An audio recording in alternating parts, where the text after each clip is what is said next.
Well, hello, this is Sonia from An Enthusiastic Reader. I am here today to do a tag video. It is the E-tag by Jim's Books, Reading and Stuff. He kindly tagged me in his original video, and I looked through the prompts and I could think of some answers, and so I wanted to jump in and complete the tag. The first prompt is E is for Elephant. What is the biggest book you have read this year?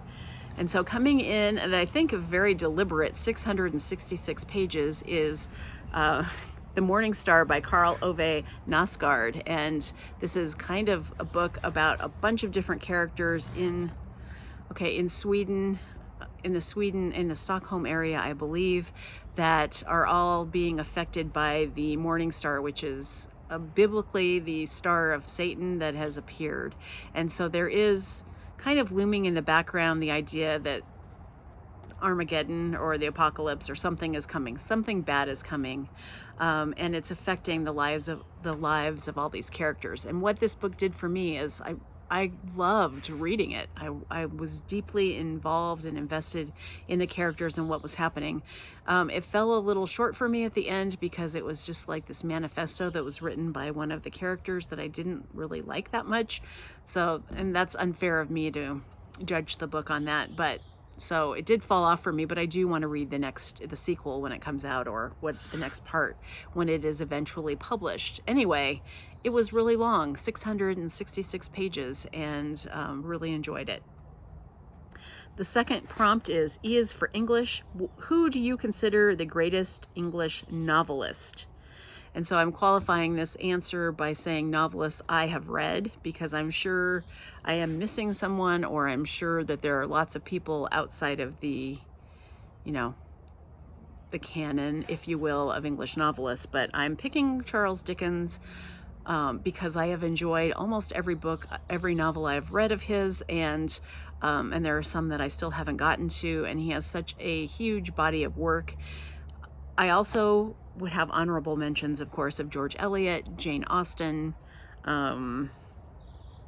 Forster, I think, is a great novelist, and Elizabeth Gaskell as well. So, I mean, there are probably so many novelists I haven't even discovered yet, but my answer is Charles Dickens.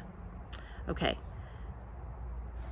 E is for Elantris. What is your favorite book or series by Brandon Sanderson? Hey, I have never read a novel by Brandon Sanderson.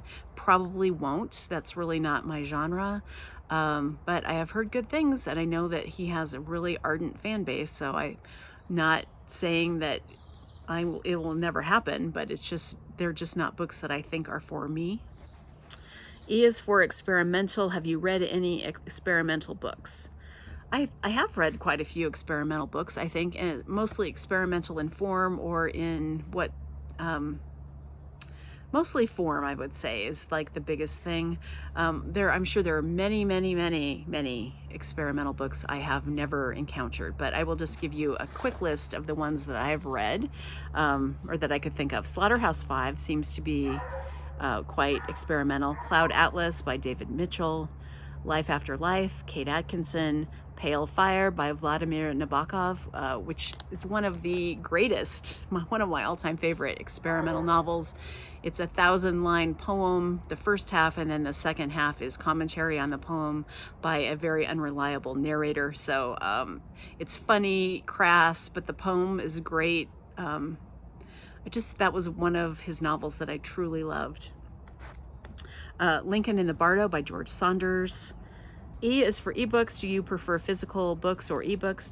I do love a great physical book. I think they're beautiful to look at. They're just like a piece of art at times, depending on the layout, the cover, all of the choices that go into making a book. But honestly, it's just much easier for me to read ebooks at this point in my life. I have trouble with my eyes at sometimes, and I can change the font, change the backlighting. I just truly love reading my Kindle. E is for exploration. What is your favorite travel book? I would say anything by Tim Cahill. He was an outdoor adventure writer. I don't know if he still writes books anymore, but during the 90s and 2000s, he was writing for like Outdoor Magazine, and all of these, when the magazine industry was still very robust, I think he wrote for a lot of magazines, and then he would compile his essays into collections. And I read like 2 or 3 of them in the 90s, and I just loved the way that he wrote about traveling and the cultures he was encountering. I remember learning about salt mining, and I don't even know what else, but I would say look him up if you're interested in funny. I actually don't know if it ages well, so, but that's who I thought of for the prompt. E is for elf. What is your favorite fantasy creature? Pass. I don't really have a favorite fantasy creature. E is for extraterrestrial. What is your favorite book about another world or your favorite planet, real or fictitious? I choose for this prompt The Book of Strange New Things by Michel Faber. This is a novel that is very unpleasant. I'm not sure that anyone would want to read it right now, but it's kind of about this minister who gets, he's a missionary, and so he gets sent to this planet to try and convert the native species on this planet to Christianity. And in the meantime, he has like this email system kind of thing where he can talk to his wife, and the earth society is collapsing.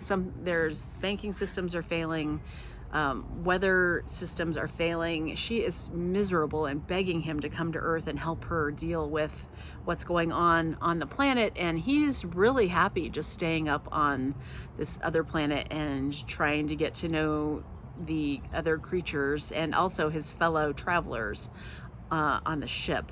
So I don't remember every single granular detail of this novel, but I thought it was really good, but I don't know if this is the best time to read it. And E is for Exodus. What is the most interesting book you have read about an Exodus? And I would say The Stand is one of my all-time favorite books about large groups of people coming together, traveling together, and banding together to fight evil. So that's one of my all-time favorite books. I haven't read it in a long time. Again, not sure if it's really aged very well, so I don't think I'll read it again. Don't think I need to, because I've read it probably 4 or 5 times over the course of my life. I'm curious about the miniseries on Paramount Plus, but I haven't gone there yet. So that's the tag. Thank you so much, Jim, for tagging me. And if anyone's interested in this, I've left all the prompts below if you would like to do the tag, and I will see you in the next video. Bye.